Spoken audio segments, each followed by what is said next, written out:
Hey there, Shannon Full, President of the Fargo-Moorhead West Fargo Chamber with another edition of Makin' It. Today we have a very special treat. We're out in western North Dakota with Cyclone and Continental Resources. Here we're actually going to get onto an oil rig and see kind of how this is really done. But I have the pleasure of having Luke with me today. He's a tool pusher out here with Cyclone. And so, Luke, what do you think? Let's go. Let's go. Let's get going. Let's do it. So on a day-to-day basis, what's your day entail? Fix the rig, stock the rig with parts, hire. Every morning there's a half-hour pre-tower safety meeting. Go over the tasks of the day that each person knows what their task is, how safely it needs to be done. And if there's any questions at all, everybody is explained, they need to stop and ask. If anything becomes unsafe, time doesn't matter anymore. You have to slow down or whatever we have to do to make sure everybody stays safe. It's hard work, right? It's 12-hour shifts, and tell a little bit about what your guys are facing out here. When you start out, a lot of it's hard physical labor. The elements are here. It's hot in the summer and cold in the winter, and the wind and everything else. And of course, we dress for it and gear up for it and deal with it and do what we can to get by. So if I'm a young person thinking about getting into this, give a little bit of background about why you would choose this career. There's a lot of opportunities in the oil field that I think a lot of people don't know about. I never knew about it myself until I was introduced to it. There's different jobs out here, from geologists, management spots, truck drivers. Heavy equipment operators. Yeah, there's so many job opportunities out here that I never knew about myself. Living just a few hundred miles away from the oil field, never really knew it existed. But it's a good living, right? You can make good money. You can make good money working out here. As long as you can be away from home and deal with the elements. Do you know what's the averages for salaries? Or starting out, coming in off the street, first time as a roughneck, 80 to 85. Wow. Working 2 weeks on and 2 weeks off, so you're putting half the year in too, Yep. which is huge. I enjoy my days off. Yes, I bet you As everybody does. You work hard for 2 weeks and then you get 2 weeks off. I like it out here. I mean, don't get me wrong, I like it at home too. Yeah. Do you have a family back in Minnesota? Wife and 3 daughters. Yeah. 3 daughters? How old are they? 18 and 16 and 12. It would be nice to see more women out here. I'm a father of 3 daughters, like I said. If I encouraged my daughter to try to go to school to be like a directional driller and come out here and work. The way the work is anymore, it's all automated. There's no reason why a woman could not come out here. Okay, that's good to know. Great. And so I'm guessing technology and automation has made it a lot easier. In 10 years, it's evolved so much in 10 years, it's crazy. I remember working on a Kelly rig, dragging pipe them down 11 years ago. And now we're to the point where the driller's sitting in a chair with joysticks and switches, and the whole rig just walks from hole to hole. And okay. It's came a long way. The whole platform physically? The whole thing will move. Really? We can walk 45 feet in an hour and a half. Okay. With the whole rig. With all the pipes still in the derrick that we need to drill the next well. Which saves huge amounts of time from laying down pipe and rigging it down and moving it. From the rig floor, he's at about 90 feet right now. And then you said it's 142 to the crown top section. From the rig floor, and the rig floor is 28 feet off the ground. Okay. So you're a good almost 170 feet up in the air by the time it's all from the ground. Yeah, that's where the view's at. That's where the view's at, okay. This is the room that controls every piece of equipment out here. Every one of them is electronic. Every single piece of equipment, of course, is labeled which one it belongs to.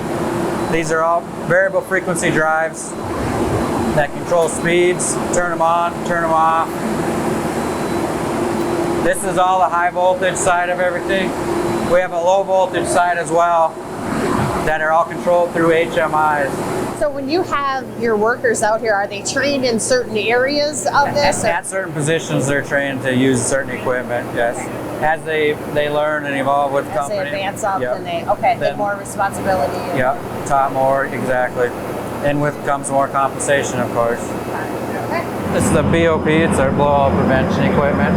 If we were to have an issue with the well that got out of hand, we have the capability to shut it in and hold it back until we can manage it, take care of it, get it under control. Wow. There's Josh.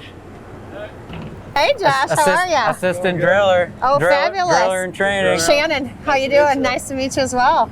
Yeah. This is pretty fascinating. That's awesome. So yeah. He's another hand that's been with Cyclone for a long time. Really? We were talking about how some people come and stay, and some people come and go. And I just been hooked. The only thing I know.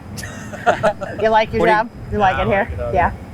That's awesome. Who got- couldn't? Look at this. Look at this. Right. I said this is the view, right? This is. It's better up there. That's what they said. It's way better up there. I'm like, That's what I told her. okay. So you've got the guys that are working out there.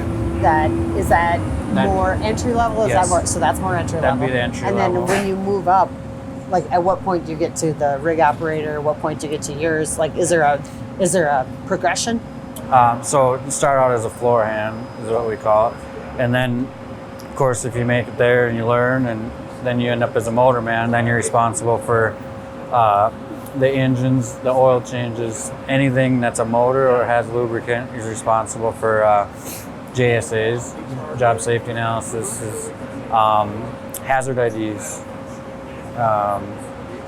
stop jobs, the safety side of it. He's big responsibility of the motor man. Once you get to there, you end up as a derrick hand, which you're responsible for the drilling fluid, the chemicals mixing in the hopper house, the transfer of fluids, and you're the guy that works up there pulling back pipe or latching up pipe.